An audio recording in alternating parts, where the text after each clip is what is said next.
You're listening to Wolf Spirit Radio. Well, hello everyone, and thank you for joining us today. We have lots of information that's coming through, and thank you for coming to, listening and being a part of. I always say everyone that is listening is a part of the show of Answers from the Universe and the Andronicus transmissions. And just to remind everyone, the Andronicus transmissions are usually they're always in the archive here at Wolf Spirit Radio. And so if you have the opportunity to donate and to support the station as well, and if you want to support my work as well, you can always do that and contact me at www.readingsbyariel.com. That's ARAEL.com. And you can get all this information on Wolf Spirit Radio. But and also on YouTube, Jess. And on YouTube. Yeah, Studio 9 Jam is all the Andronicus transmissions if you ever want to catch up. And I've had people, start listening and then say, you know what, I really want to know what this is all about. And they go right back to the first one. And you can actually see the whole transformation. And someone was bringing that up yesterday, is the whole transformation of what happens with Andronicus and how that many of these beings show up and they sort of have a chip on their shoulder, or it's territorial, or who are you, and blah, blah, blah. And then before you know it, it evolves into this friendship, and they're much warmer, and they're much more interested and engaged. And it just happens just like any other type of relationship. But the comparison and understanding of who these beings are and how they've been around for a long time, and the ones that they call the first ones, and how their behaviors and temperaments are not much different than ours, can be seen throughout the whole transformation period of when I started to communicate with them. It's not that they have changed, but the relationship develops, and so then you gather more information, you're trusted, and then I have a better access point for information where they can open up and share the things that they know, that they've known for a while, but only developed so much. And of course, at this point, so many listeners are open that they can then share this information for everyone to hear, rather than just for me privately, learning and engaging with them. So anyhow, before we started connecting, JP, we started talking. I was talking about my car. We all have these struggles, right? And my car died on Saturday. It's been so good to me. It died in my arms. Died in my arms. I said, I think, but however, I got a jump start. So, and then I brought it to the garage, and I think it might have another life left. A second life is given to it. Yes. He breathed life in, huh? But we were talking about how I had I called it many names at this point, and then you shared this whole Basil attacks his car from the BBC. Faulty Towers? Faulty Towers, yeah. Basil Faulty. People will remember. I mean, this is a classic scene. And like I was saying, Basil Faulty is the typical repressed British bloke, and he's always just under boiling, so it doesn't take very much to trigger him into something, completely crazy. And he was under pressure from time, and the car was trying to start, and he'd reversed into it wasn't in the right position. It wasn't in, it was halfway up the curb. And, he was trying to start it, and you wouldn't like internally nodding away. Oh yeah, there we go. I'm going to count to 3. And of course he doesn't even count to 3. He goes 1, and then he starts beating the car with a tree. But it was not like it was just like, it was giving him a little lashing. It was like leaves and stuff on a small branch. Yeah, it wasn't like he wasn't like busting open the windows or any, it was just like, he was giving it like a little lashing. Very British and ineffectual. That's how very British it was. It was completely inappropriate, like if it was American, you'd take there was a 3-inch branch that you'd find and, like a baseball bat size and, and kill the car. But being British and not having cause there's this kind of oomph that's missing with the Brits and all that repression. So there's strength that's missing there. And so he's using this just a twig, just a sapling. I remember there was a movie.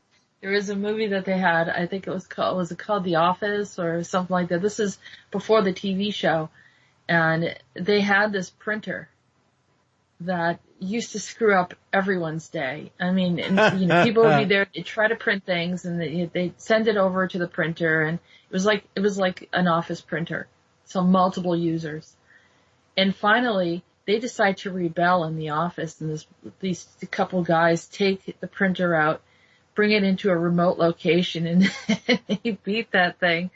I mean, they just destroy it, and they get all their aggression and anger out.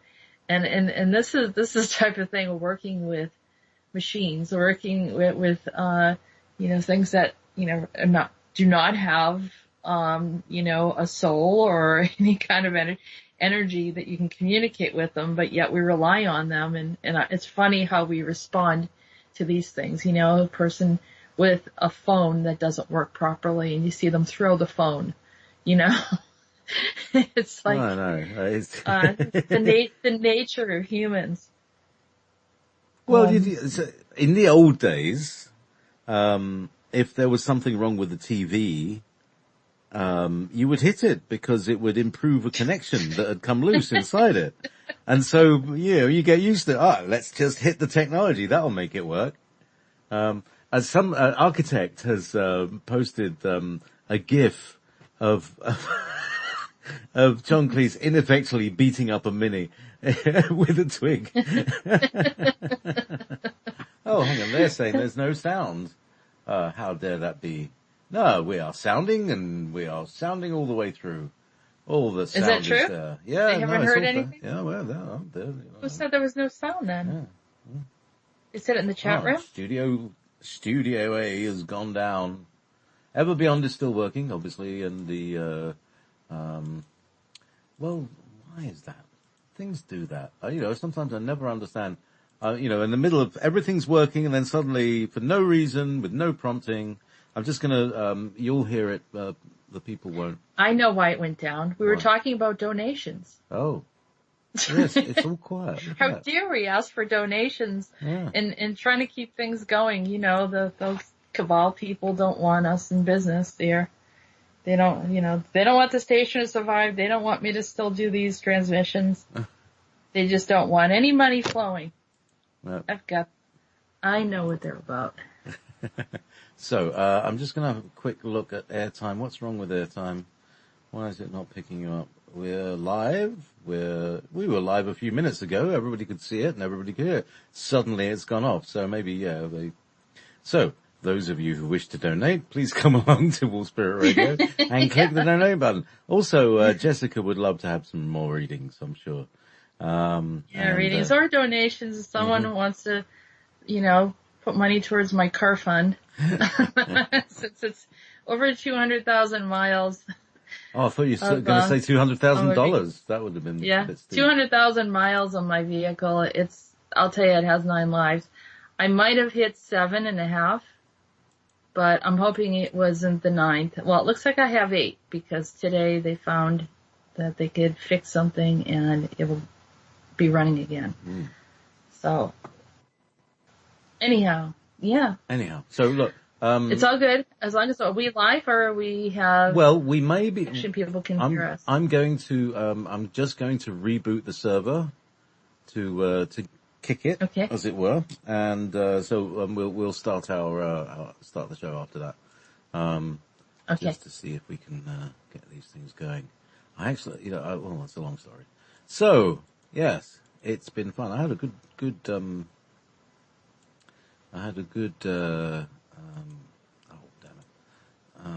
Did you have to? I just realised I'm trying to reboot the wrong server, so that's all right. Oh, sometimes the brain doesn't work. Like I'm looking at stuff and my eyes are sort of reading these things, but they're not actually reading them. Yeah. Sorry, Jess. One way or another. Yeah, try another. Here we go. Execute. There we go. Reboot. Rebooting the radio server just takes about 15, 20 seconds. And, so, 9, 8, 7, 6, 5. They can't hear me, can they? Well, they may. Some people will. Some people listening to Ever Beyond. No. Hang on. Okay, reboot now and see. Not reboot now. Refresh page. Oh, okay. Ah, they hear us now. They hear us. There we go. There we go. Yes. Yay! Yes. So, So yeah, we've surmised that the cabal does not want us to have money because we were talking about donations, and that's when it got cut off. So we were joking about it, and yeah. Anyhow, so just ignore. There we go. Stream A is up and running. Okay, yes. So where should we start? Who should we start with today? All right. Is Andronicus come? Andronicus hasn't come, has he? He has. He's in the past, in the future. All right. He's in both, so he didn't come in the middle this time. He wasn't as Andronicus, but there you go. He came in as Andrew and John today. So John is the future scientist.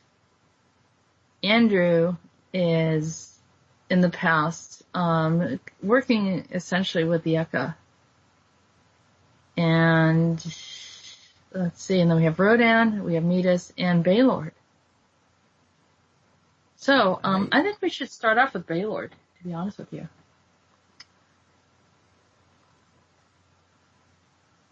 You there? To be honest with you, Jess, I think it's a good idea. All right. So, no. Are you ready for the Baylord? I'm just bringing them in. Rendition of. Who can say? A Pictish accent. Aye.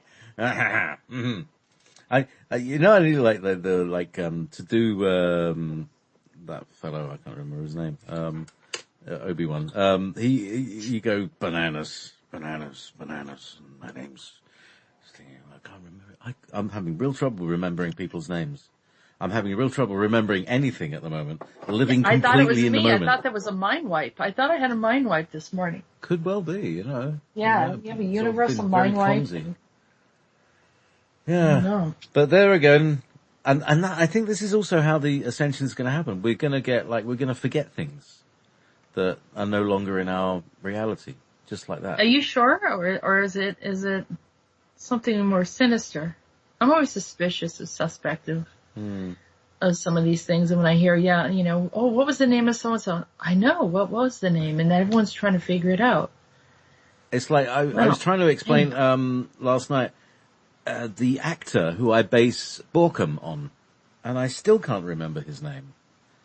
And it's a slightly unusual name, but at the same time it's a really normal name. Anyway. It was a British name because he's a British actor, yeah. Yeah, because I didn't know who he was, and you mentioned it, but it will come to you. Yeah. Craig I'm asking to retrieve the info because I think that's what they're trying to do, and I was like, I almost went out of my mind today. I was like, wow, just to remember a few different things that happened a few days ago. Something happened. So, well, for the same, so I'm not the only one with brain farts. Yeah, no, it's beyond that. No, not Liam. Borkham, the big guy, burger, punches a polar bear. Anyway, let's do Baylord and see how we go.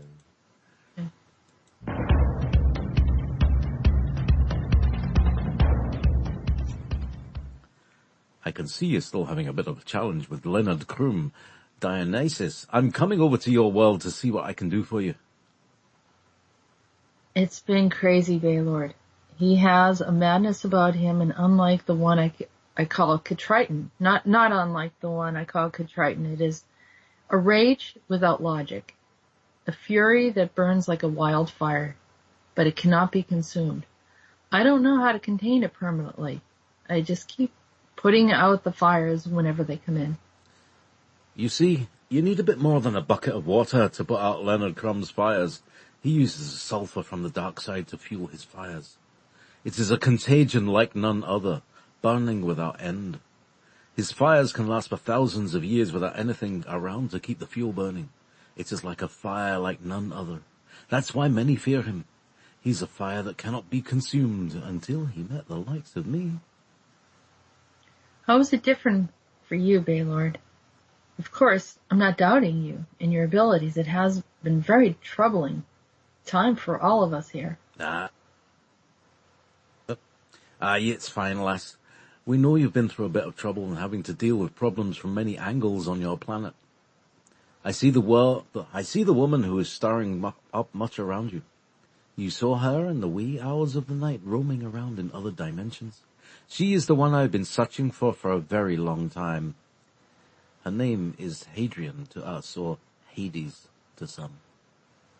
So you're saying that Hades presents himself as an Asian woman sometimes? That seems to be the same as I've been dealing with, yes. He has many disguising, but most are unsuspecting. But he can't get too far past me. I'm coming aboard now, searching for all of them. They seem to come out of your planet first and then attack me afterwards. This time I'm going to search them out and hold them at bay. We'll see who's the wiser in the end. I like that Leonard Crumb. I like that Leonard Crumb seems to think he can slither his way around you. He shows only one thing as a projection and then reveals another one elsewhere. I'm onto it all. I heard you saying Slender Man recently. That would be one of his friends, his minions. Many like to follow him in his mighty effort of destruction. I will wage war with him and all of his minions. They will feel my power and know who I am. So you're saying you'll be staying here on this planet, away from your parallels? It is not quite that simple. I will be in all parallels, including your planet, waiting for the ugly serpent head of Leonard Crumb. Then I will cut it off once and for all. Will the fires end then? Not the natural fires, but the ones created by Leonard Crumb? It will end the fires in your world as well as many. Then we need to find his supporters and clansman, Hades. I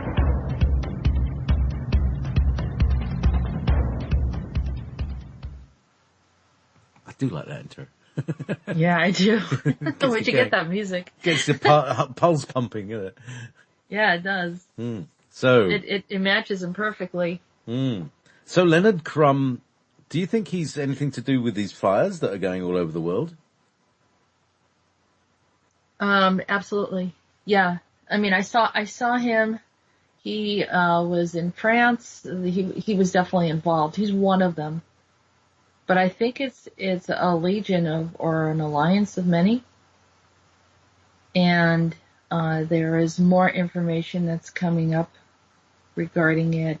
There was I'm going to get into this a little deeper, remind me, but there's a group of frog-like beings called El Grek that were involved, and they are they're multi-dimensional beings, and they open up the doors for the other alternate beings to come into our reality. So I was seeing that our realities are being shifted, and it was creating kind of a weird, strange environment. And I thought it was very, very interesting. But we're going to go into a little bit that later. And but there's more. There's so much more today. Yeah, it's just crazy, all of the things that are getting revealed. And there's so much that I feel like the content's really packed in of, the different ones that are sort of been engaged and involved in this stuff. And it's like, lifting this blanket and then finding all of these beings that have been very busy, kind of controlling, maintaining, establishing a name for themselves, doing all these things in a hidden way. And then now all this stuff's just starting to come out into the open. So, yeah. Brian Blessed. Mm-hmm. There we go. Someone helped you figure it out? Yeah, It's in the architect. chat. There's always someone in the chat Yeah, room all right. who knows. He's pretty good. I think we're gonna have an architect on the show later, maybe. Ah, interesting.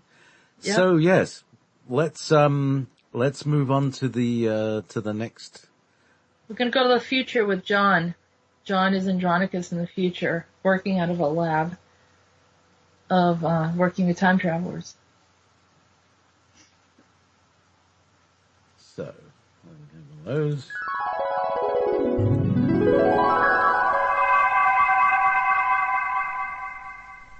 Hello, Suma. I've been doing an assessment of those whom I sent back to find you and discover what has been going on. I am very disappointed to discover that many had betrayed my wishes and instead of helping the planet, they have all engaged in many activities of narcissistic, self-serving advantages that they could get away with or seem to get away with. I can trace their activity and I'm not very happy with what I discovered. Up on this hill this time, I was moving forward in time. Now that I have secured the future for us and humanity, my people and the human race have some form of stability to feel connected to and hold them in place during the great change and sequencing time elements that often cause destructive modes and abnormal shifting. As you had experienced, the time shifts moving in and out and allowing the alternate beings to advance into your reality. Some of these anomalies are typical for the refrequencing of time that has to occur for shifts of motion or momentum into the greater time vortex. Humans have not learned about this yet. As the Earth is ever moving and projecting into time, there are slight shifts that take place that create movements and alterations to the path that further creates new paths into matter not entered before. The possibilities then expand and open into other realities of unlimited possibilities on manageable and unmanageable levels. These refrequencing occurrences, set of numerous and unlimited quantum effects, These refrequencing occurrences set off numerous and unlimited quantum effects, micro explosions and implosions. It can be a mess, and we are preparing to hold the primary timelines in full support as the shift occurs. Without us, it would be extreme chaos. Our love for all allows us the ability to withstand so much and retain great power to do so. We have power, but use it to assist, not to damage or destroy life, as some often suspect or accuse from your historical understanding of our nature. Now, getting back to these workers from the lab, all have enormous egos and will be held accountable for the knowledge that they had and the abilities that they were delegated, but their lack of conscience and responsibility to go with it. I had complained much about the 12 monkeys. Now I will hold the self-complained righteous ones to task as well. They were a group of scientists sent to help, and they did agree to assist with conscience. Mostly, all of them lied. Others just didn't do anything to help other than help themselves.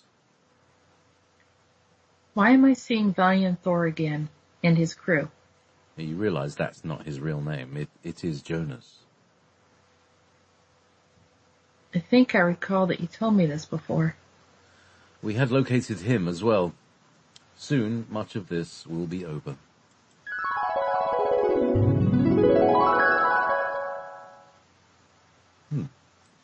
Yeah, a very Andronicus-y way of phrasing himself. He speaks Andronicus-y. Yeah, it's almost like he doesn't tell you everything. I mean, there's always this a little bit of an ambiguous gap. He's reluctant to share all of it. And of course, he's in the process of tracing and seeing where all these people went. So apparently they've had this program where they're sending people back in time, and then they're really monitoring very closely. Now, the 12 monkeys were not working with the lab. They were a separate group that they're essentially 12 females that were probably in their 20s.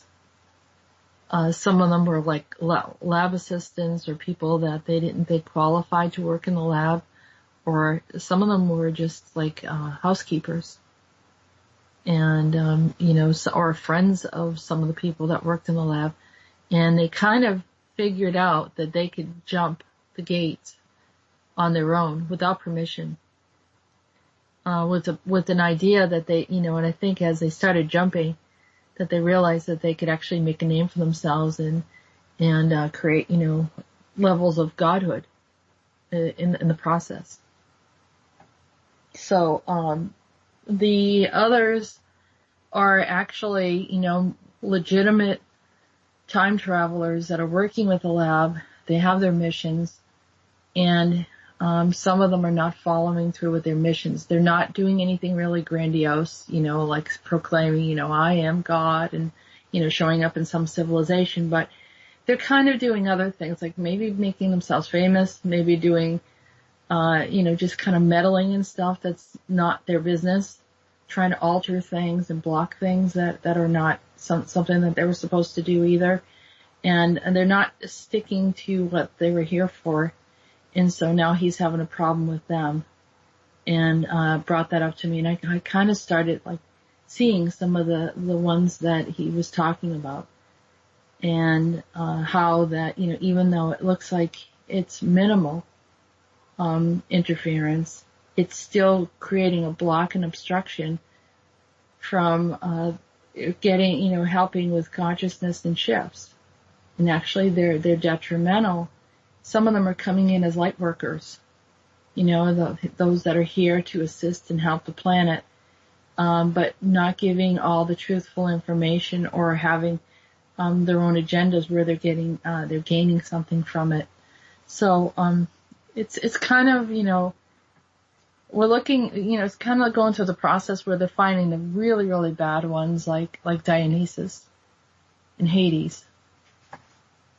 And then finding the kind of like the sinister ones like the 12 monkeys who, were kind of interfering and changing history in a negative way.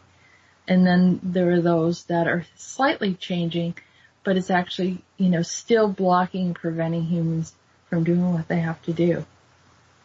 So it's like they're weeding through all of it. And we're getting to see a bit of the process. And their intention of coming back in time is to stop certain things from happening, like any type of cataclysmic event. And as you see, because that is one of our possibilities. And as you can see what he says, he starts talking about how the time shifts, moving in and out, how things move like in the timelines. And I saw, it looked like everything was moving. Nothing really moves in a straight line, but sort of moves in this rotation. And then with these shifts, I guess they go off of the track as you were, like kind of, it's, what it looks like is you're on a track and you're staying within those parameters.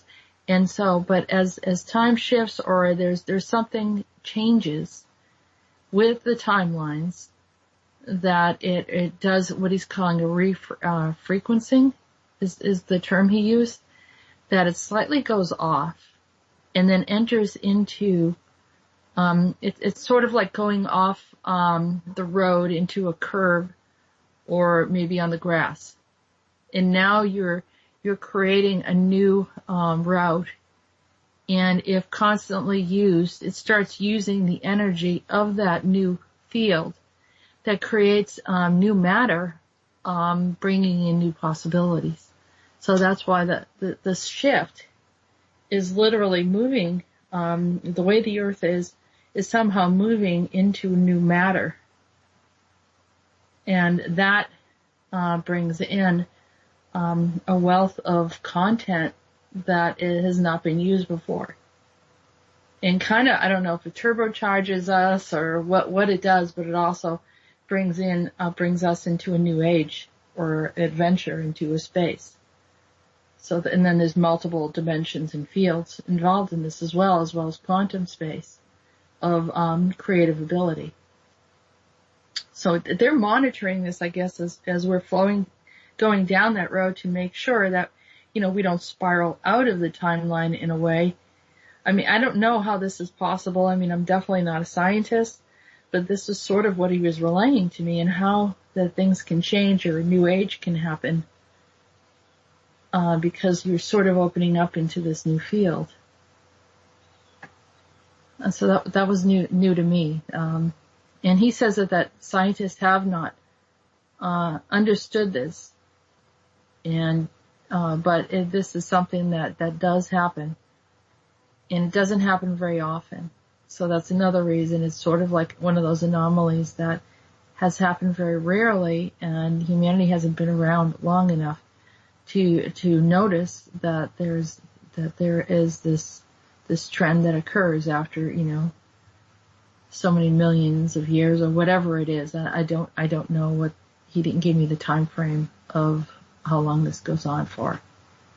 But I guess that they use their energy, these beings use their energy to keep everything in place so it doesn't spiral out into a chaotic situation by allowing new matter to enter into the field, or unused or raw matter. I don't know any way to say it. Like I said, even if I had all the right terminology, half of you wouldn't understand it. Or I'm, not to be, I don't want to get too scientific. I think that's what I'm saying. So using highly technical terms, I don't know if it would serve any of us. Just to try to keep it in layman's terms and try to keep things as simple as possible to try to describe what he's talking about. But anyhow, like I said, it's news for me. So, all right, JP. Hello. Did I put you to sleep? Timelines. I know this is a complex. I mean, I feel like some people want to know, they want to understand why things change and why this is making a difference. But that's another element of what he was showing for whatever reason today. Well, he's saying these refrequencing occurrences set off numerous and unlimited quantum effects, micro-explosions and implosions. So yes. There's a kind of friction that is overcome that then creates little artifacts, quantum effects, which in a quantum effect might be like a whole town lighting up or going brown out, And it's raw matter almost. Yeah. So dark yeah. matter. It could be the same. Yeah, it could be the same matter that is, created the original chaos. So maybe that's what they were talking about. This in the beginning of time was chaos. Well, something Alex Collier says about dark matter, that the Andromedans told him that dark matter is matter that has not been magnetized by thought. That's what they said. Which I thought was rather beautiful. Yeah, that's interesting. Because, we would not have been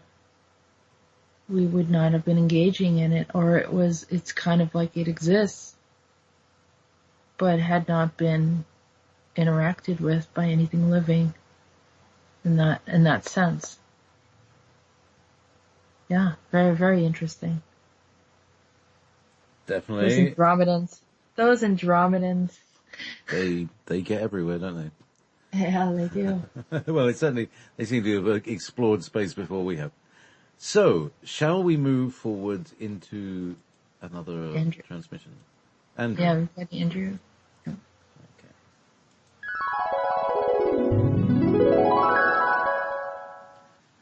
Not long ago, a woman from the future arrived. She seemed matronly, kind in appearance, and somewhat interested in others. The people allowed her to share her knowledge of the future and the importance of the grain or seed for harvesting, as she mentioned that seeds would be a scarcity and a lack of food would be a problem because of contamination. I spent time listening to her dilemma but said nothing. She mentioned advanced warfare that changed the climate and climate.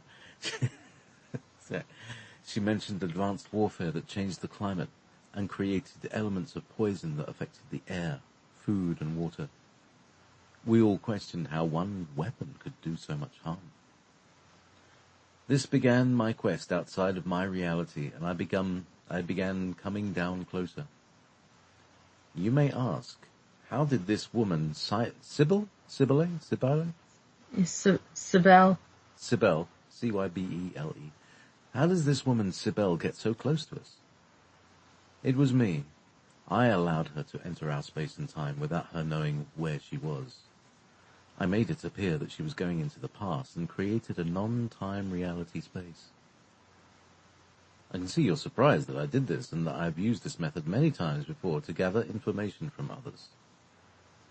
I have supported those who are on a quest for knowledge, even if this means that I allow some to travel through time. After all, I hold the keys to the gates and can see whatever I choose to see, or select those who I'm curious to see what they will do with the knowledge or ability to venture out beyond their parameters of knowing and reality.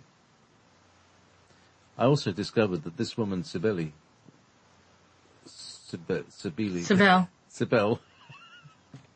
new names, they always get me. I have also discovered that this woman, Cybele, was not sent through proper channels. She was the one you called the 12 monkeys from the future.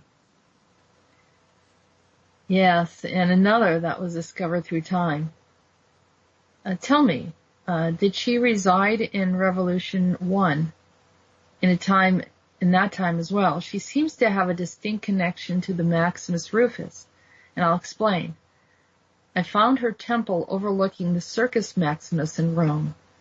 I discovered that history says it was created around 500 BC by a dictator by the name of Manius Valerius Maximus, and it doesn't make any sense why an Anatolian matriarchal goddess was devoted to the Circus Maximus, other than the link to the Maximus Rufus.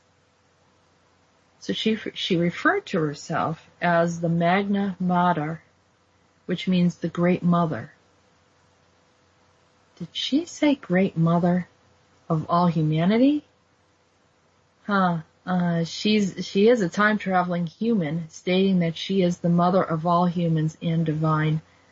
Magna sounds a bit like Magdalene, or Mary Magdalene? I don't know. Is that another appearance of hers?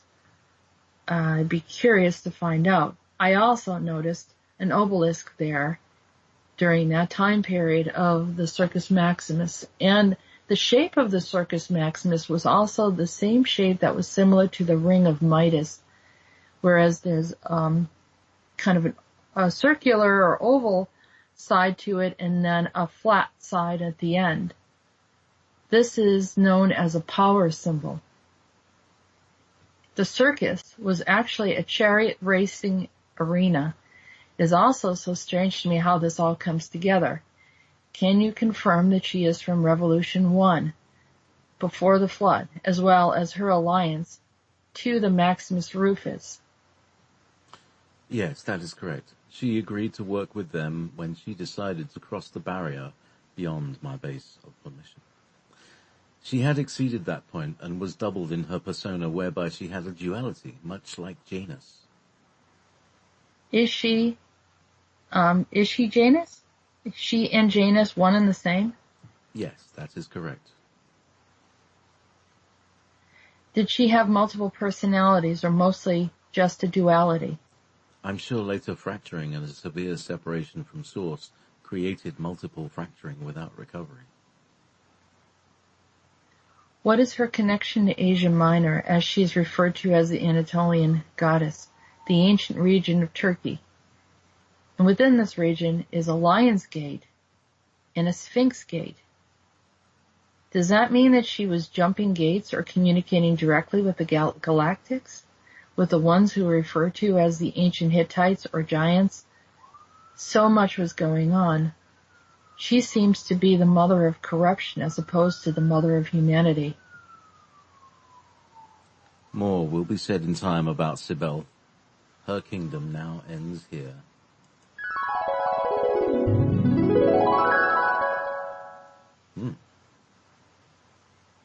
Yeah. Lots of questions there, Jess. Not many answers. Hopefully next week we'll have some more answers from the universe or from the Andronicus, who's now like I think as people. I was mentioning all of this stuff, he's looking and saying, "Oh, wow." I mean, they don't monitor everyone, very, very closely. But the more I started looking at this, I'm like, wow, she is in a real power position here. And I looked at her picture. I mean, they have a statue of her, and she looks familiar. And I know that I've interacted with more than one person that looks like her in this lifetime. So she has an archetype. It might have even been an archetype her. of person. You see the same face on different bodies. Yeah. It could have been her. I mean, there's this a sternness about her, asserting herself as a mother of everyone, and she was just a human time traveler. These are the abuses that we're talking about, and why people get angry about the mention of gods.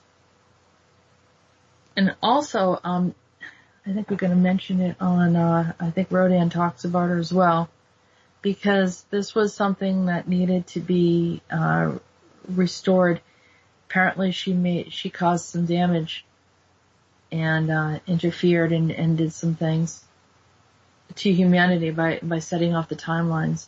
It's something that needs to just be corrected. I think we can't fully move forward until we correct and undo some of the problems that we had before. And so we need to just set things in the right place. And on this show, we've talked plenty about the Lion's Gate. And so the Lion's Gate brings in, a group, that gate goes out to the galactic field and connects to different communities out in the galactics, as well as the Sphinx Gate probably goes out to Sirius. So we have, she is interacting with all of them. And maybe she was following through with their agendas as well. So we, similar to what we had last week with the connections that we have with Corinne connecting to the black goo. We see this one here with Sibel connecting with some of the ancients who have agendas also. So as they're time traveling, somehow they're connecting in to some of these power hungry extraterrestrials that want to assert themselves on the planet, and so they're the 12 monkeys. Some of the 12 monkeys are actually aligning with them, not to mention her alliance directly with the Maximus Rufus, and that keeps on coming up. All of these connections to the Maximus Rufus is it's mind-boggling. I couldn't believe it. Everything is happening right there in Rome, all at the same time. And then they create this big Circus Maximus, which looks like the key of Meetis. So, literally using the symbolism and then obelisks and everything there too. It was amazing. I mean, you can have a field day. There's probably so much more there that I even missed. I think I just touched the tip of the iceberg and all. There's probably a crossroad of all sorts of stuff happening right around that time period, which is around 500 BC, which heavily influences everything that happens afterwards. So you look at, the Roman Empire and their influence on the world was fed into by these galactics as well as these time travelers that were highly corrupted. And then, Revolution 1 or the fall or the destruction by flood of the first group of humans, which were, I think, the pre-Adamic race, and then reintegrating into our reality with the same stuff that, caused problems for them in the first place, and then expanding that information out into our reality. It was a lot. it was like, wow, can we just go back and shift it and correct it all? And I mean, I don't know. I don't know if any of that's even necessary, but the fact that we understand and realize, because I think people want it, some people don't care. They just say there's a problem. Let's move forward and let's get beyond it. But for those of us that are curious as to why some of the things happened as they did, here's some of the information. Well, there's also the sort of historical, archetypal fractal that keeps on shattering itself upon the shores of the universe. But I mean, for instance, the what is it? The fall from grace, the fall from paradise, just keeps going on. And it, everything, gets darker and darker and darker until you get to the other side when you realize, you've learned about light and dark. You've eaten the tree, you've eaten the fruit of the tree of the knowledge of good and evil. Thus you've had to become evil. In order to know, you have to experience, don't you? So you have to know what it's like to be evil and to do evil things, and then you know what's real and what's true. Well, we're all learning. Everybody's learning in this process. And even the time travelers are learning. I'm sure that many of them, if you take a look at the picture of Sibel, you say, she does not look like a happy person. It takes a toll on them when you get involved in things and you think you want all of this stuff and power, and then you discover, wow, there was a price to be paid. And that's before they get in trouble.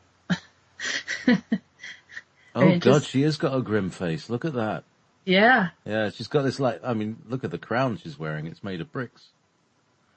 This one, she's wearing, it looks like a little castle on her head as a crown with a veil on it. Veil attached. So, she probably had terrible neck ache. Yeah. No, but seriously, yeah, she's not a benign looking, benevolent. Yeah, she's not benevolent at all. Yeah. See, what happens is, it's just like everything. People think, wow, I'm going to be happy if I make all this money and have the house and then they find out that they're vacant on the inside.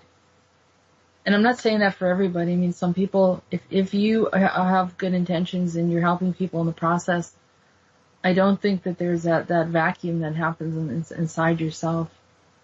But when you detach yourself from the soul and from source, and you see yourself as just an island, and then you're amassing things or just trying to be cut people down in the process of making money or whatever, there has to be this emptiness and a lackluster feeling on the inside, and that's exactly what she looks like to me. Like, she had everything at her disposal, but nothing made her happy. And I'll tell you what, that's not a good matriarch either. Can I just say one thing? In the TV show where that clip comes from, you'll never guess what the wife is called. Which TV show? Basil Fawlty, Fawlty Towers. The wife is called Sybil. No! Yeah. No! Wow.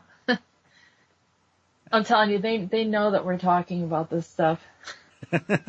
There's no way. I didn't even know anything about that show.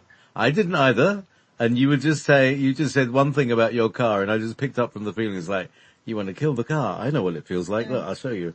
We went full circle just to find out that his wife's name is Sybil. Or Sybil. Sybil, yeah. Yep. Anyway. Very interesting. Shall we move on to our next appearance? Who's next? Rhodan.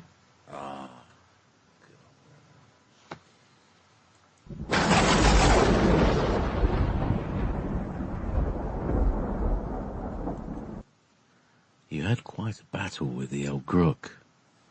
They finally revealed their inner workings of dimensions, and that they have no alliance with anything good. They let out the alternate minions on the planet and allowed laser attacks in various locations according to the commands of Dionysus.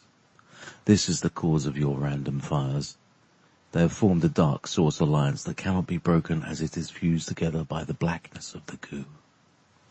It is microcharged by unknown elements to you, but appear as living organisms, all of which are from debris of earlier entities that should not have survived or lifted into another form. This is the last time we will allow This is the last time we will allow the El Gruk to survive. They have proven to be dangerous to many, and less mischief makers as we have been formally categorized them. If we remove their ability, they will regain it again through their knowledge and experience gained while assisting the ancient builders. We are left with very few options at this time. I need to let them go from my mind. I have much patience with them, but like many incidences that are similar, we can't allow many to suffer for the foolishness of a few. Dionysus has also been hard on many as well. We are still discovering problems from his handiwork of divining of darkness. I hold him responsible for many galactic crimes, and he is finding fewer places to hide. It will be interesting to see what happens when Baylord finds him. He had personally requested the opportunity to enter into the realm of humanity to root him out of the fields of humanity. That is on a multi-dimensional space within your reality. Be watchful and careful you are not caught in the crossfire events. I'll be observing what happens to safeguard all in the process. In addition, I wanted to let you know that we also discovered the one you call Sybil to be in alliance with Akhenaten in her attempt to gain power. She also refers to the sun rising, or acknowledge the teaching of monotheism, worship of one God, as Akhenaten had promised that she would be his great mother. It's all great to see that many things are being exposed. The truth is being revealed, and many will be liberated by this information. Oh yeah, I saw the teachings of the Sibelians, and also that they're associated with the Second War of Rome against Carthage, and and she was also involved as a Trojan goddess, where major wars occurred as well. In reality, maybe she should have been the goddess of war and conflict as opposed to being the Great Mother. Even more so, she was a traveler posing as a goddess, creating wars, ego-driven agendas, and conflict. There is more. I see you get the point. Let's move on now and remove this toxin from the minds and thoughts of humanity.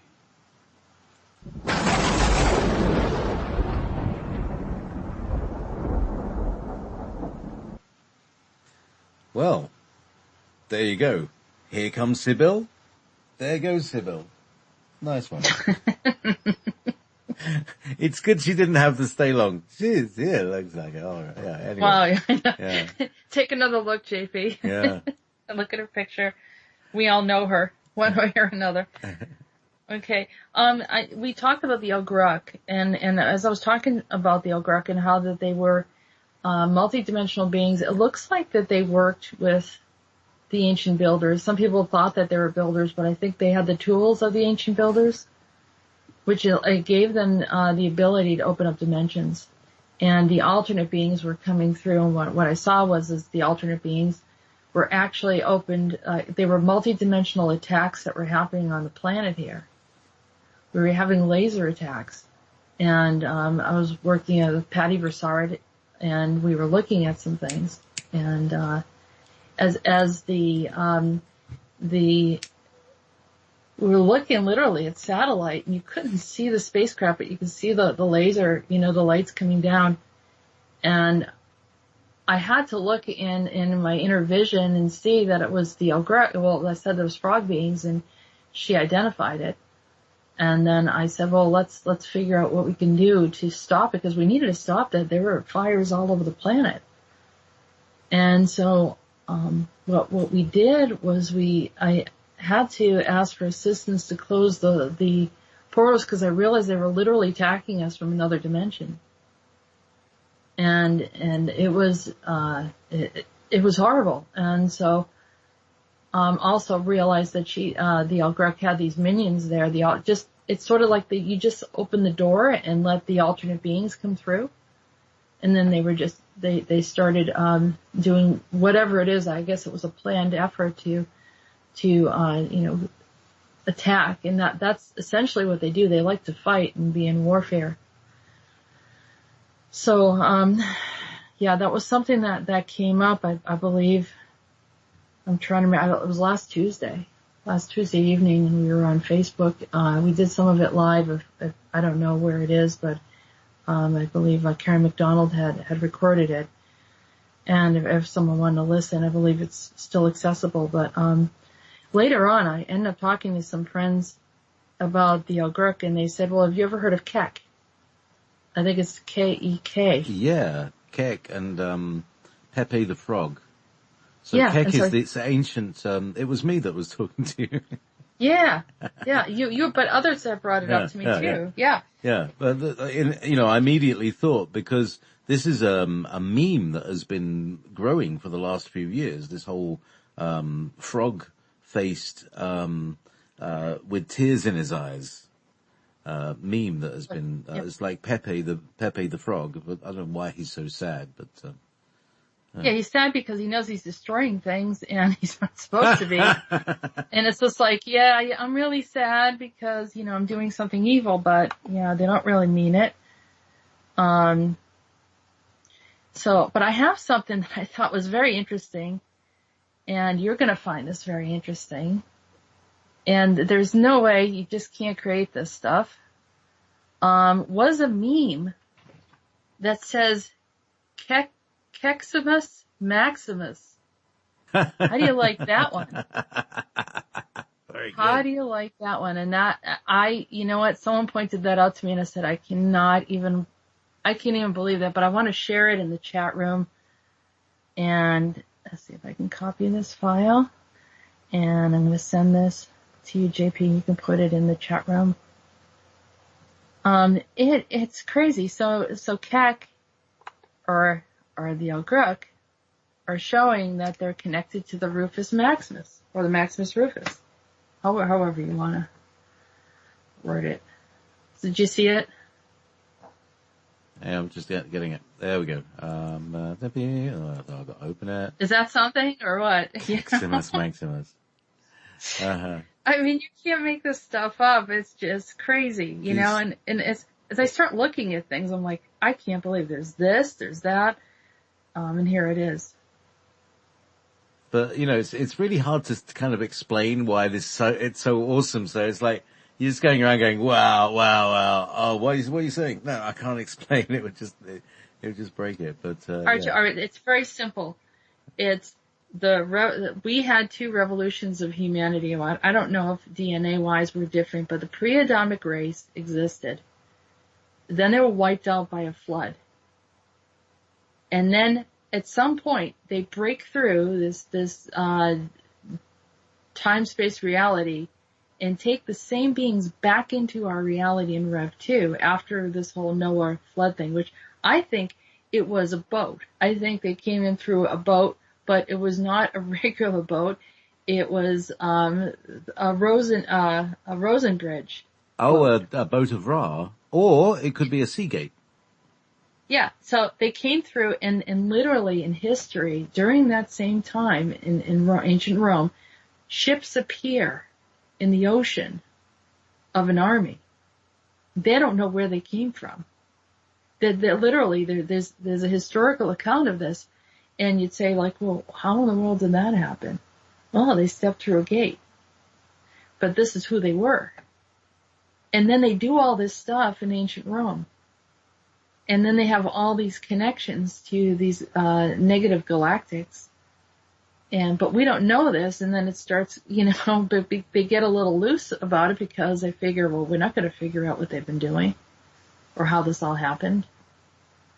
So a lot of our chaos and problems, and maybe our wars, were not even from the human race starting from, the second revolution, but actually from the first one. So they came in and just started wars here because they were not happy. Their world got wiped out in the way they liked things. Crazy. So the major mischief makers, what's the word? Tricksters. Warriors. Angry. How would you, think about a group of beings that got wiped out? But yet someone survived and figured out a way to go back before the wipeout and bring some into our reality and tell them what happened. and then sky's the limit of what they might end up doing. Because first of all, with their DNA, I think there's usually after the I don't know how to say it, but sometimes when they first make a species, they give them more abilities. And then the second time around, they change the abilities so that they're not detrimental to themselves. So my thought is that the Rev 1 or the pre-Adamic race had more abilities than we do now. Maybe they had more telekinesis. Maybe they had more, higher intellect, DNA strands. I don't know. I mean, I'm saying that I'm pretty sure that they were advanced, and also some of them were giants. Definitely, larger than we are. So, yeah. And then here, this whole Keck thing, clearly is part of the Algrek agenda to integrate. I don't know if I don't know. I don't know what the frog things are. It seems to be quite an ancient thing as well. Yeah. God is, Keck is an ancient frog god. Who'd have thought? Who'd have thought? Shall we, finish up with Meetis now? Meetis. Yep.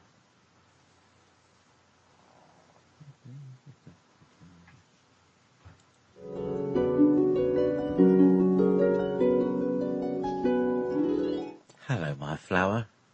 Do you know I missed you very much? On Tuesday we had a delightful celebration. I danced the night away and then I woke up looking at the stars. It was wonderful, blissful and so heavenly.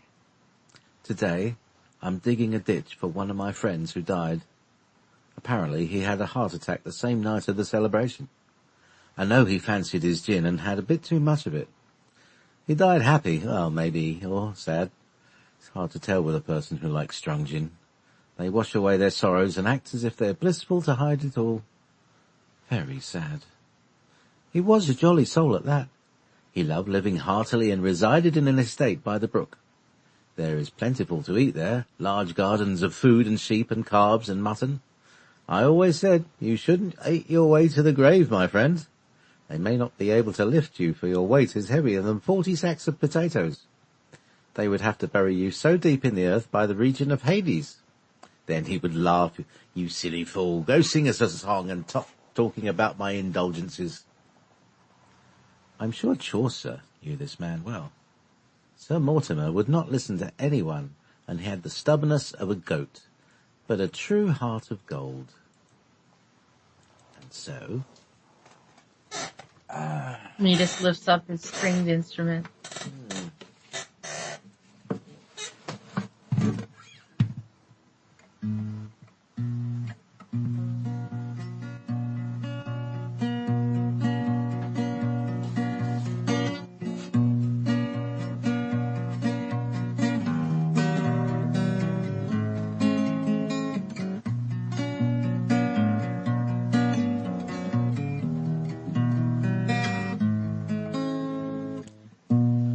Hear now, Mortimer, sing now, my king. Free now is your soul from everything. No more dancing, silly prancing, laughter always. What celebrations bring.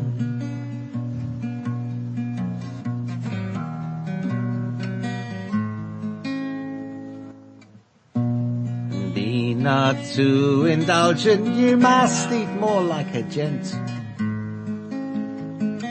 Take not the food of servants and end up overbent. Lift up your heart so light as stop being a quiet fighter and learn to take on what's in your head. Instead, my dear friend, Mortimer is now dead.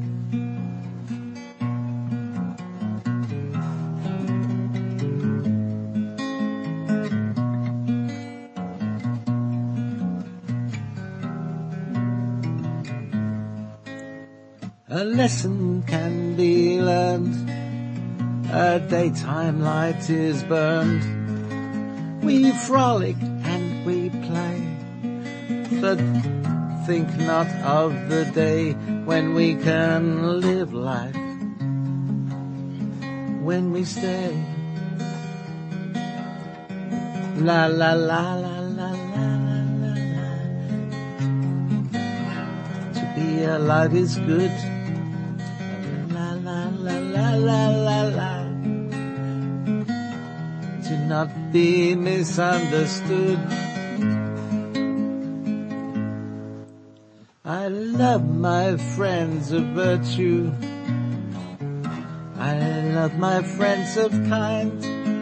To watch my friends destroy themselves is not a good design. I weep for many, I say.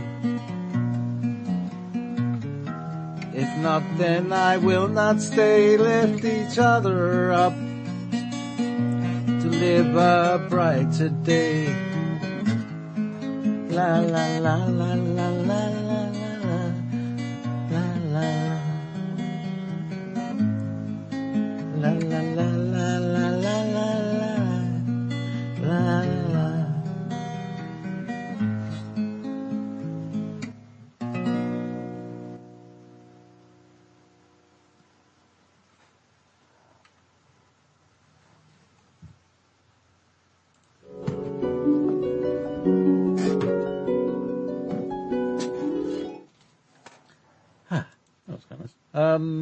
Hey. I'm always amazed at just what comes out. Oh yeah, that was quite nice.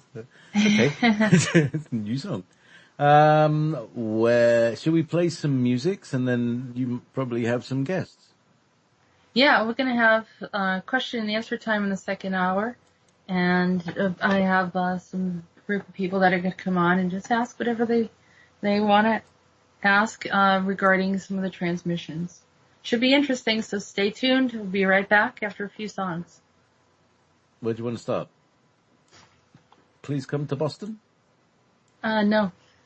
I think there was... Dave Mason? Yeah, in order. Yeah, the first one in order. We've got to go. Refer to the other screen here. First is Michael Murphy. Murphy. Yeah. Michael Murphy, here we go. Okay, we're back. And this is our question and answer time. And we have some guests today. We have, why doesn't everyone just one at a time speak up? We have Ian here, who's also architect. Hello there. Nice to be here. And we have Cafe Racer, who is Rolf. Hello everyone, nice to be here. Okay, and we have, who else is here? Nick is here. Evening too. Evening. Okay. And we have Devin. Jello. Everyone knows that. So we have Q&A today, question and answers. So we could start off by having, people, just whoever wants to ask a question regarding the Andronicus transmissions, and we can go from there. Who wants to start? Yes, I've got a first question. Wait. Sure, Ian. Starting right from the beginning, right? This is a double question. I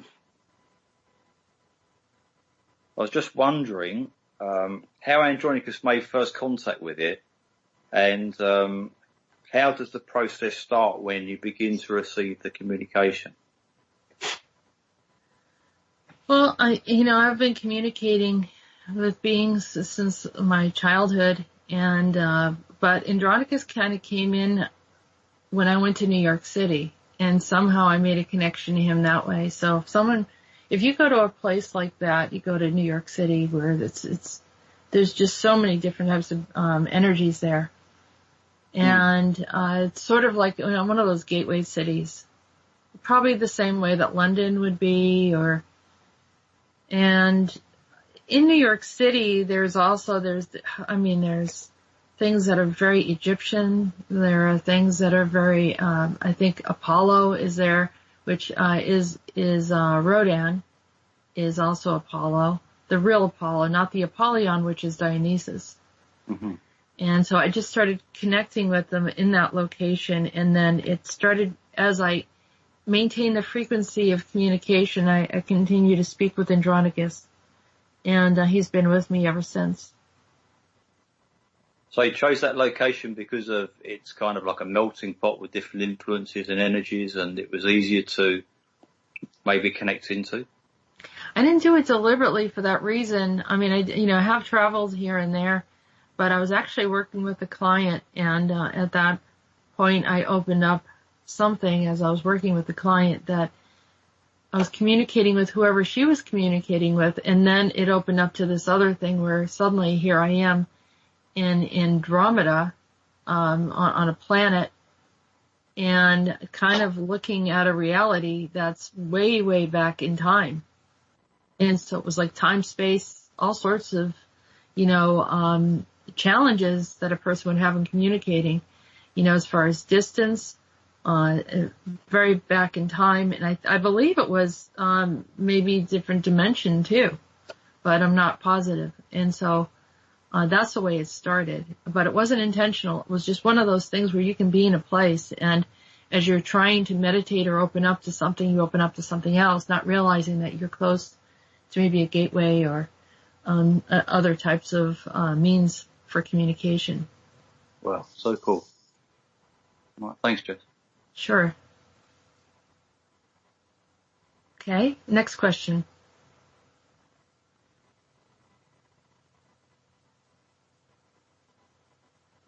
Anyone else have a question? It's very quiet. Is there some relevance to the current evolution of the planet with respect to these people communicating with you now? And what relevance is it? Can you be specific on this? It almost feels as if this was a planned in communication. It almost feels like, all right, at this timeline, at this point, we're going to reach out and communicate. Now, they recognize me, so I believe that that was one of the reasons why that they communicated with me directly. And at this time, it was already my plan and my life path to be on the radio. It was something that I had known for a couple of years. Even prior to this, I had been doing radio. So it was almost like I was kind of aligned for this work. But I don't believe I was the only one. And if I had chosen to not follow my path and be on the radio and do what I'm doing right now and not be open to do the channeling, then it's very likely that they would have asked someone else to engage at this time, because this is when it's most needed. And as you can see, that specific things have happened to the planet, not because people are communicating, but because of some of the many shifts that are happening on the earth, and even intrusions and some of the breaking of alliances or kind of there's vacuums of, removal of different species, other species stepping in, a lot of different things happening all at this time. I believe they knew that was going to happen. But whether or not I was the conduit or the one that they had to use as the mouthpiece is another issue. So that was something that I happened to be at the right place, and they knew me already, so that communication could evolve and allow me to be the open channel to bring in the information that they wanted to share with the planet at this time. Does that answer your question, Nick? Yes, I think it does. Yes. It also aligns with the what we hear about the star seeds via such luminaries as Mary Rodwell, for example. I have to assume, well, it's obvious there's a tie-in somewhere, though what exactly it is, I don't know. Mary Rodwell's work is extremely important, and I assume that the incoming star seeds, the indigos and the crystals, must have a tie-in somewhere along the line, because none of this can be independent of anything else. There has to be a unity. And one question I would ask you, what is the tie-in between Rhodan and that damn D again, and Donicus. I always stammer on that. Bless her. What is the tie-in between them and the Great Galactic Council, such as the Andromeda Council, for example? How does Rhodan interact with these various galactic councils? Can you answer that question? Okay, so and you talked about this woman's work. I think I'm familiar with her work. I'm not 100%, but she follows in the footsteps of Dolores Cannon. Oh, okay, yeah, and I studied under Dolores, and I knew Dolores. Not very closely, but I studied under her, learning the process of quantum healing, hypnosis. So, yeah, very, very interesting work, and to say anyone is separate from another, I agree that we're not. I mean, just people take on, there's. Just because I talk about the specific work doesn't mean that I'm saying that's all that exists. I might have misspoken. What I was implying was the not her work, but what she is saying about the incoming star seeds. How the incoming star seeds are integral to the work of Rhodan, for example. What I'm saying is that there must be some connection in respect to the work they're doing on the planet and what Rhodan and the others are doing. Yeah, no, that's what I'm saying is that just I'm working with a specific group, but that doesn't mean it's the only ones. And yeah, I mean, there's others that are doing things independently, and it's not an accident that I met Dolores Cannon, and and that she in my opinion, I know she was not, she was an older woman. But I don't think her work was finished. It's almost like she kind of left too soon. And Mr. Emoto, who also contributed a lot regarding the work that he did in working with water, I think he left us too soon as well. So the energies on the earth did not like some of this information being disseminated and shared and helping people to open up and learn. So. That's my feeling, and I did feel very sad that they both passed around the same time. So, the star seeds and then the information that come in. I mean, we may see things from a different perspective, but I'm not here to make a judgment over who's right or wrong on any of it. I'd rather just, share my information, and then people whoever, their star connection is something that might resonate more for them and what makes sense to them. And I'm assuming that the people that are listening to my work are very connected to Rhodan and Andronicus, and are connected to the Andromedans and some of the ancient Titans and all that. So it's evolving. And you had the second part of that question was, can you repeat the second? Yes, I also came in with the how does Rhodan's work and the others tie in with the various galactic councils, such as the Andromeda Council that Tolik's a member of. How does Rhodan interact, and how does his work supplement or complement the work these various councils are doing? Right. I believe that they communicate, and here's a difference between the beings that are benevolent is that they communicate with everything, with everyone, and all the councils. I mean, I recently, if you listened to the transmission last week, and you might have kind of got caught up in the funny personality of Gary that we had brought in, who was an emerther. And as I was communicating with Gary, before I communicated with Gary directly, I communicated with Bob. And Bob, who was also an emerther, came and asked me to be a witness. And he brought me up before the multiple councils. And he brought up a species that was causing problems and turmoil that I had been seeing for a while, and he just wanted me to be a witness. It was almost like a high judgment, or to kind of let everyone know. So there was this natural alliance. Now the emerthers are from the Council of Five, and Then there's also a Council of 12, and these are all different species that are kind of grouped together. There's the Andromedan Council, and they all do interact.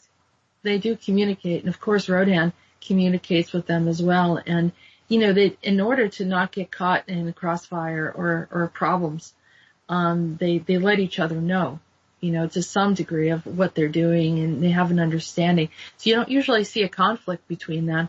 There's just a natural communication, but you don't hear about the communication because there isn't any problems. Typically you hear about things because there's a problem. So, if that answers your question, I believe it's so it's yes. Yes, indeed. Okay. I think that's, Right. it brings it into focus, yes. I did see some questions in the, chat room. Let's see, just do it. Asked me, Jessica, have you ever had a great feeling of fear? Yes, some of the species are very, very intimidating and scary. I had, a Draco, threaten me, and I remember just, a feeling of knowing that he's going to do something very, very, aggressive towards me. I've had an interaction with a chupacabra that was quite scary and blood dripping from his mouth. And so there's times when, yes, and what's really weird is like you can't really go anywhere. They're sort of right there. And I can't run away from it because energetically we're in the same space. So it's something that I've learned to deal with. And also, I do feel protected in this work. And so I'm realizing that I'm limited on some of the things that I can do, but meanwhile, I do feel protected. So hopefully that answers your question. Magist 111 also asked, interesting, this came back to more mythology again today. It has been a whole week of that. Is Meetis the same as a Meetis in mythology? Yes, Meetis is the same as Meetis in mythology. Meetis was actually in a female expression then, and then he decided to take on his masculine aspect. A little different than the way that we are here. They're not necessarily human. So they have some species have that both male female expressions. So, let's see. Anyone else? I haven't heard from, Devin or Rolf.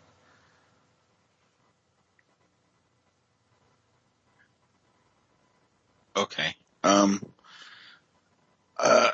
My question is, kind of has to do with the transfer station and, if the war up there has been resolved, and I kind of forgot, so I wonder if you'd go into explain like the general location of the Eka.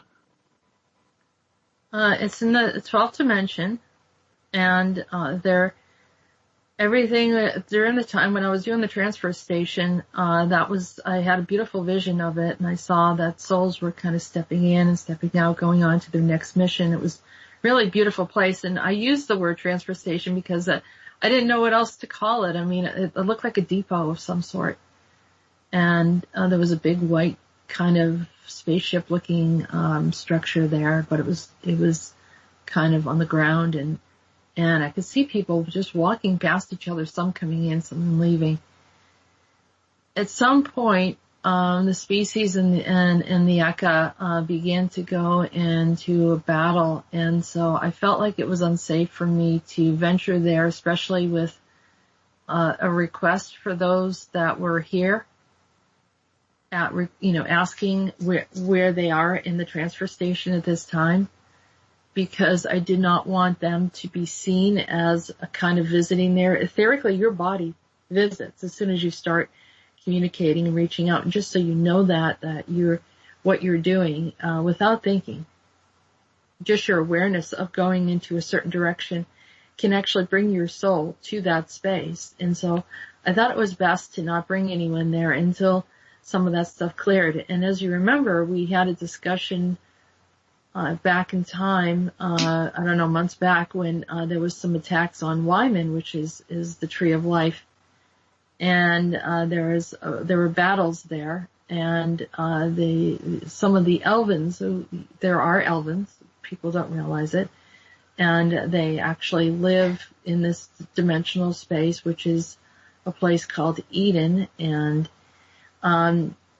similar to everything exists. It's just maybe not exactly in the perception that you remember, or the way that you were taught, but these places exist. And so there were battles there, and some of the Elven were attacked, the tree was attacked, and for a long time the tree was also, they were trying to add like phantom timelines to the tree, adding on more, for specific agendas. So there has been the contrast, or the negatives, the alternate beings, whatever you want to call them, had come in and caused some problems in those areas, and then there was kind of a bit of a battle.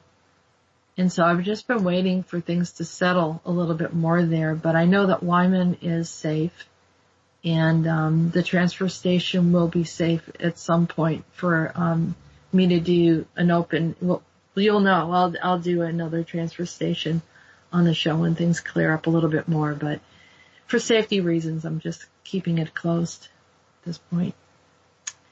So, thank you. Rolf, do you have a question? No, I don't really have a question.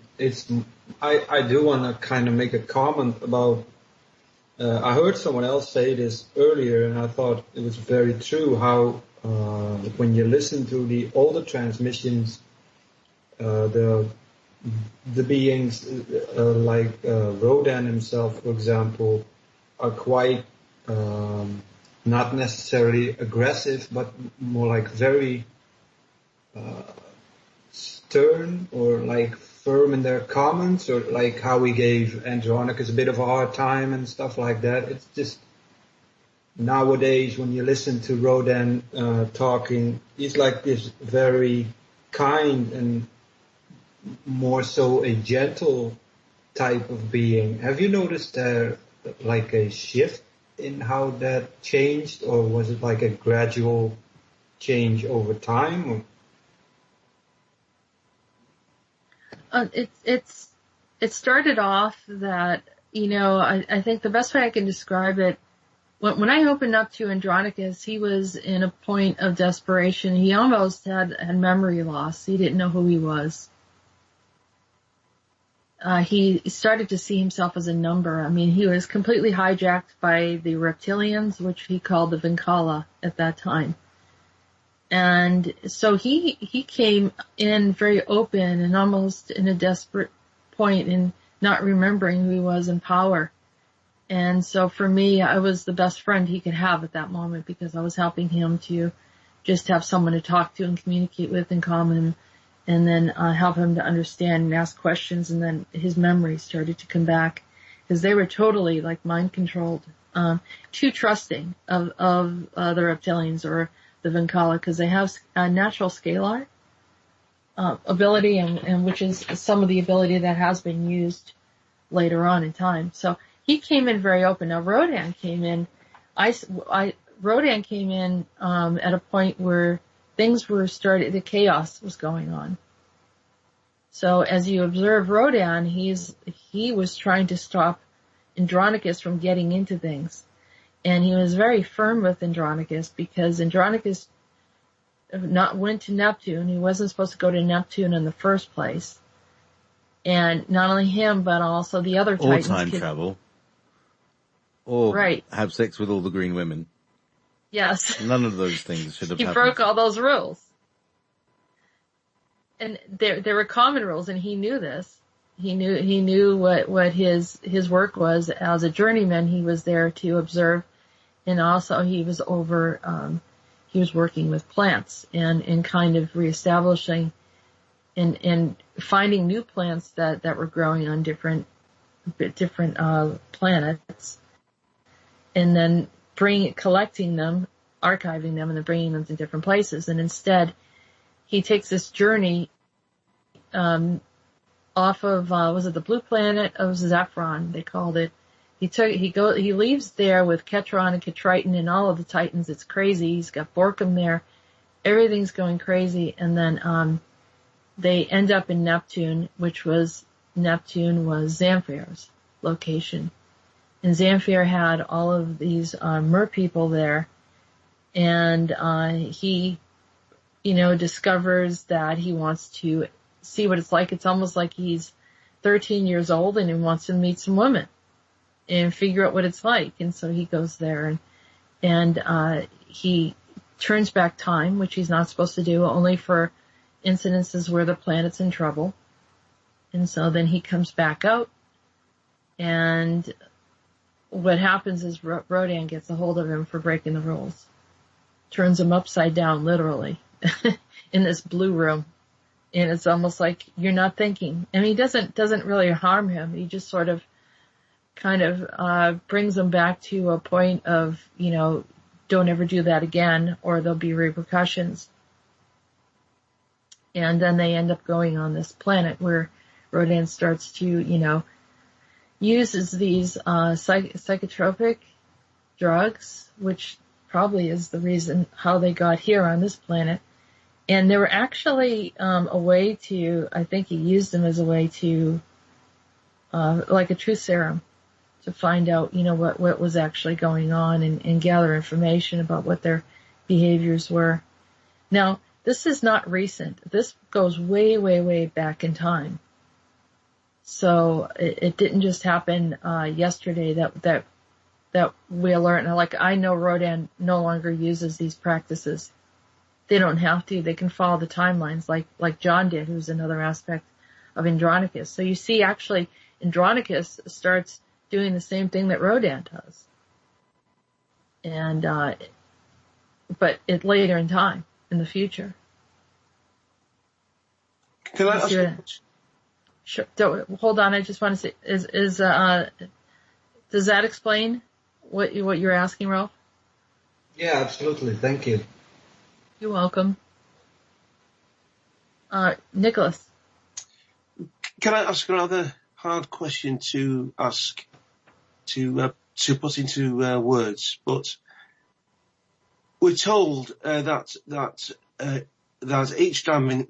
each dimension and each range of consciousness, shall we say, each octave of consciousness has a different time frame, a different conception and experience of time. That time is non-linear past the third dimension, and that consciousness speeds up and is of an entirely different character to what we experience in our third density planet, shall we say. Now then, my question is this. Based on this postulate, if Rhodan is of a higher dimension, higher than the fifth, I don't know whether it's the sixth or the seventh, if Andronicus and the others are equally of a higher dimension, their consciousness must be moving at a different rate than ours. In other words, their consciousness must be completely out of phase to our consciousness. Now then, my question is this, if I can find the right words. Why are we being told these stories in terms that we understand in this third dimension, when in actual fact their experiences will be in a fifth, sixth, seventh or eighth dimensional form? How can there be a correlation, and what correlation is that? Can you throw some light? There's levels of entanglement, and even if in other dimensions, even though to us, if we put things side by side, you would see the difference, like you said, as far as the way the consciousness level is, the frequency and the vibration of everything. However, on some level, we're all interconnected anyhow, despite those differences. So within the timeline, is an entanglement. And then there are those that are off. They're not even on the timeline. They're not on any timeline. There's spaces that the time doesn't exist. So it's sort of, it doesn't make any sense if you look at it, as you said, if you see them as a separate entities. But nothing can be separate within the timeline. Everything has to have a connection, and somehow, even though one is vibrating faster than the other, somehow there is this quantum entanglement of everything. I suggest one answer to this is that we have a reflection from one level to the other, such that the reflection of the higher is translated into terms which are accessible and understandable by the lower. Does that make any sense to you? Yeah, and that's another way to look at it. Absolutely. It's almost like it goes through, we see things in technological forms, and so that's probably the best way to say it. To say like there's something that scrambles it or kind of resets it, that it goes through like a box, and then by the time it gets to us, that it's already transferred over. It's like shifting digital to analog or something, somehow it's happening. But there, from my perspective now, I'm not, like I said, I don't claim to be a scientist, but it's really funny when I see a scientific theory or something that they feel that they have proven. Like I knew about parallels without learning about it, and I've seen people debate over whether or not there are parallels exist. I used to see them. So the only way that I can actually address some of these things is according to the way that I'm looking at it. So I am seeing that there is a quantum entanglement, but the exact process and how it's creating that communication and bringing, shifting in a way that it is understandable from one dimension to another. I can't describe that part, how it's done, but I can tell you that it is happening. Can I also suggest one thing that there are, it's only a suggestion that came to me, that there are archetypes of behavior and experience that are common from one dimension to another. It's actually like a mirror, right? So they say, as it is above, so it is below. So there's, like you said, there's a reflection of that because it does, have an impression. Now, you see that certain beings that have this dominating force. So say like Dionysus or, Michael, the incident of Michael that we talked about, being in multi-dimensions, at some point got into this grid work and had reflections of themselves everywhere and, maybe in a negative way. But as they get removed, you see less of that so that suddenly the earth becomes a bit more benevolent. And, that's what they're trying to do. They're trying to, remove, the echo, or the point where you can have a being still exist, but get them off of the microphone. Where there's this reflection of all this energy coming, the consciousness of that being dominant. And, you can change so much just by having a more benevolent being more in the way of the microphone or the echo. Whereas, then there's more peace, more harmony, and that trickles down. So yes, it just, or trickles up, because even the lower frequencies, if we open that up, we can feel the negativity that comes up. And so, as humanity, we can then send down the positive energy to try to clear that on the negative field. So, we have much more ability and power than we realize. And even those in the higher dimensions, we can be just as persuasive as a unified group. and saying that this is what we want something better. So the communication level exists. It's just a matter of identifying where these things are coming from and creating a balance of it. But yes, it does trickle down. There is a reflection, or as they say, as it is above, so it is below, and vice versa. So everything's bouncing off of each other because of the entanglement. Don't you think it's funny, Jessica, with going back to Ralph's comment and also Nick's, that you can really see a parallel of our kind of world leaders at the moment, with the early days of the characters from the Andronicus transmissions, and all the kind of pushing the envelope of what they can do, and the abuses and such like. It's almost like it's that's working out now, and it's being fine tuned, as you say, and it's all a kind of a mirror effect. Yeah, and agendas too. That the Earth can be in so many different ways, and maybe, and from my understanding of my communication with Baylord, is the parallels have different things going on, and so they're like we choose to do one thing, and then the Earth goes, in a specific direction, but maybe one of our parallel Earths have another experience going on, but it's not hugely different, but just a variation of it. Yeah. And so that, and that kind of goes further out into other parallels. But absolutely. And I think, others, the Star of the Oracle said, what is the summation from the transmissions of our current state of affairs in the current world, and what is most likely potential outcome at this time?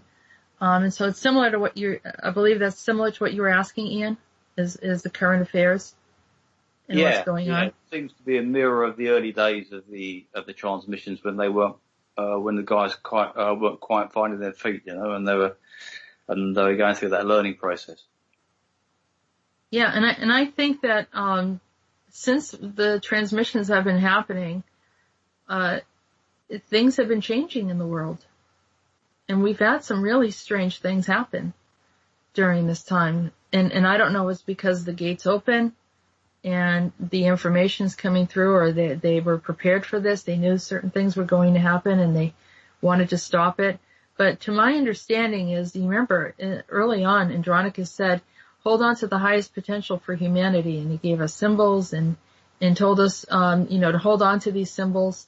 And you'll see that on the website, or you'll see that on anything that has to do with the Andronicus transmissions in YouTube. Yeah, is these unusual symbols. People ask what they are. Andronicus gave me those just to remind us to stay on the right timeline, because there's different variations and different timelines we could step into, but stay on the one that says the highest potential for humanity, and keep positive in that and support one another in the process. So, we are changing things as in the unified field, as a unified group, because we are all entangled, and with our intentions we can do it. But we're running out of time right now. And we've got only a few minutes left. I want to thank each person for being here. For Ian, Rolf, Devin, Nick. Thank you, Jessica. Yeah, thank you. Jessica. Thanks for all your good work. Thank you. Much love and gratitude. Thank you, Devin. And inspiration and optimism and wisdom, I would say. Thanks, Nick. And thank you, JP. Very nice to be here. Thank you to everyone in the chat room. Lots of love.